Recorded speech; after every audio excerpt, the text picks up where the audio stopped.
Creo que el cirio pascual está prendido siempre que esté abierta la iglesia acá a los fieles, por la salud de nuestro señor arzobispo Francisco Moreno Barrón. Pidan por él, pidan por él. Amados hermanos, yo pido ayuda económica, como siempre, para seguir las construcciones. Hoy, después de la tercera misa, después de confesar, voy pues a la sierra, allá voy a confesar, voy a la cuarta misa los domingos. Llevo el pick-up cargado de piso para ponerlo en el corredor que va de un lado el comedor y va a unos baños, a la ropería, pasando por la despensa y por una lavandería que todavía no estrenamos, o en palabras de las monjitas chiquitas, todavía no invadimos, así dicen ellas, ¿verdad? Bueno, invito a las muchachas de 12 a 18 años, fíjense, acorté la edad, ya de 19 ya no, 20, vayan a otra congregación, pero aquí de 12 a 18, porque tienen que estudiar mucho, ya no se les pega por un lado, y por otro, pues ya vienen pues con sus propias convicciones y les cuesta mucho pues la obediencia, la humildad, la docilidad, etcétera. No se ofendan, las que digan, es que yo, pues tuviste tiempo, ¿qué pasó? ¿Te dormiste? Ahora te toca ser franciscana, dominica, hay muchas marcas, Chevrolet, Cadillac, Toyota, Jeep, de lo que tú quieras, ¿verdad? Escoge. Pero aquí pues pedimos esos requisitos, porque es un trabajo muy duro. El estudio requiere la mente fresca, que puedan aprender pues el hebreo, el latín, el griego, el arameo, el inglés, el alemán, el francés, el italiano, diríamos para comenzar, y puedan leer libros en esas lenguas. La iglesia necesita cultura. Ayer en la conferencia que nos vino un especialista de Roma, franciscano, especialista en derecho canónico, sobre todo para religiosos. Muy bonita la conferencia, yo estuve muy satisfecho. Tuve que venir un momento a un asunto y en ese momento llegó el señor arzobispo, preguntó por mí. Le dijeron, aquí estábamos, señor. Pero pues tuve que venir a un asunto, el que tiene tienda, que la atienda. Dijeron, vamos a tener la Santa Misa y la comida. Y yo dije, pues vamos en ese momento a arreglar este asunto importante y luego regresamos, y regresé puntualito. Bueno, ahí, con grande ilusión, se nos hablaba de los carismas de cada congregación religiosa. Y en los cuestionarios que nos han mandado de la arquidiócesis, ahí nos daban opciones, ¿verdad? Y pues la que nos quedó fue la cultura. Nuestro apostolado va a ser la cultura, sobre todo los sacerdotes, que se cultiven, ¿verdad? Según lo que manda el Concilio Ecuménico Vaticano II y el Concilio de Trento, todos los 21 concilios. Hoy me toca hablarles de que somos administradores, fieles. El Evangelio nos habla de un administrador infiel, que Dios lo pone de ejemplo, no porque sea infiel, sino porque fue previsor. Con el dinero de este mundo, dice nuestro Señor, ganémonos amigos que nos reciban en el cielo. Permítame a mí hablar de administradores fieles. Cada uno de ustedes tiene que administrar, ¿qué cosa? Su existencia. Tu vida la tienes que administrar bien. ¿Qué es administrar? En primer lugar, cuidar.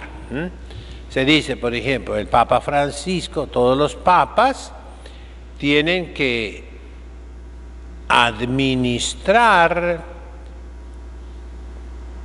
el depósito de la fe que Jesucristo entregó a la Iglesia, especialmente a San Pedro y a sus sucesores.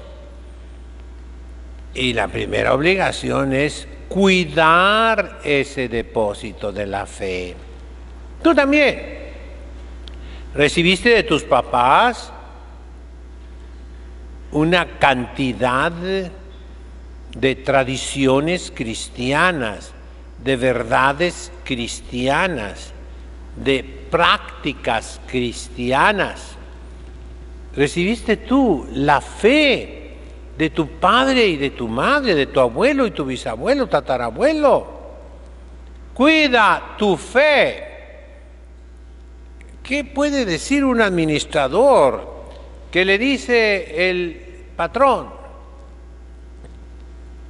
Administra mi casa y se le quemó la casa.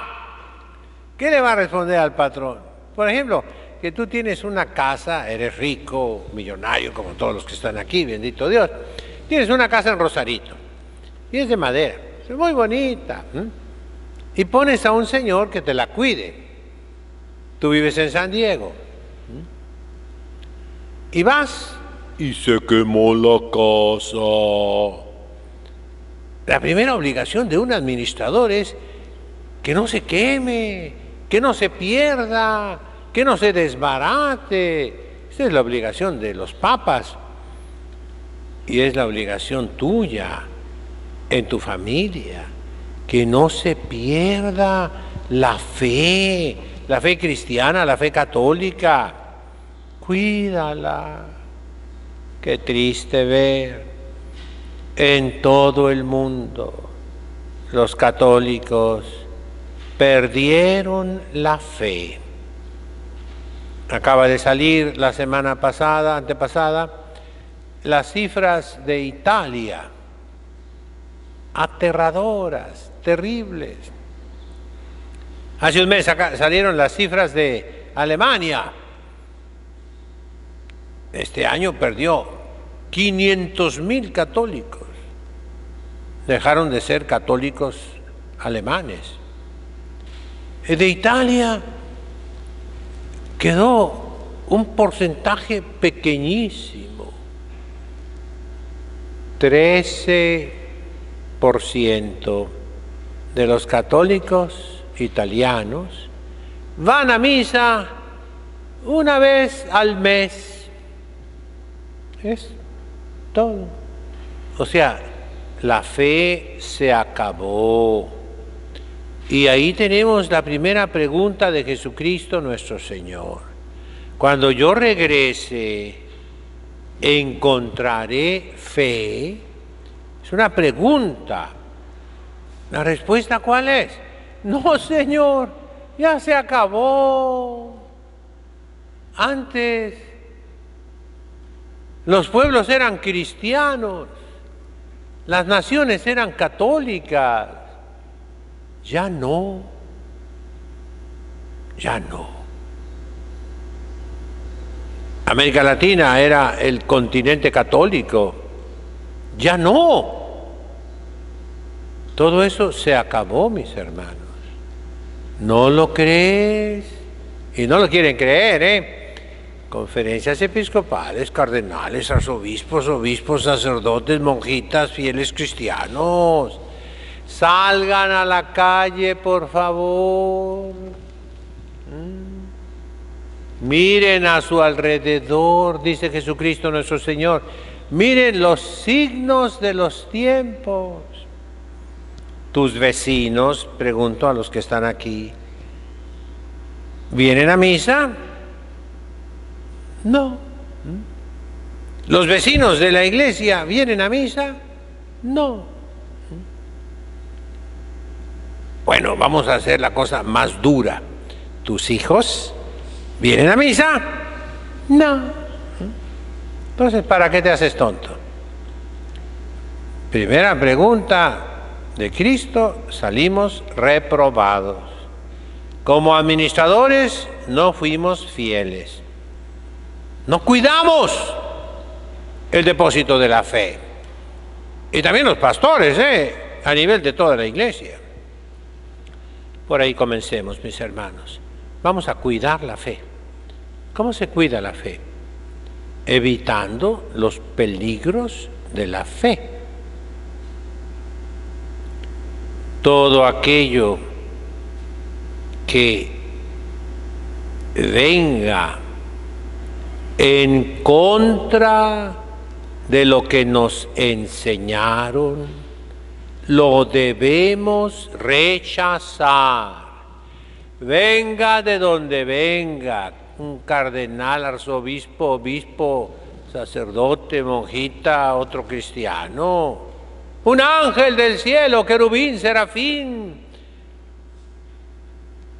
lo debemos rechazar. Las ovejas deben oír la voz del buen pastor. Deben conocer al buen pastor Jesucristo y deben huir, deben alejarse del mercenario, del asalariado, del que entra por la ventana, del lobo disfrazado de piel de oveja. Ese es el primer peligro de la fe y el principal. Examínate tú. ¿Has admitido costumbres, creencias, dichos, palabras que tu papá, que tu mamá, que tu abuelo, que tu abuelita no aceptarían? Por ejemplo, esa frasecita tan sencilla: Dios no castiga. ¿Lo diría tu abuelita? ¿Cómo que Dios no castiga, nietecito malcriado? Claro que Dios sí castiga. Pero si tú sales con ese disparate, Dios no castiga, ya tronaste el depósito que te dio tu abuelita. Ya quemaste la casa, ya abriste las puertas a los ladrones. Por ahí comencemos. En nombre del Padre, del Hijo, del Espíritu Santo.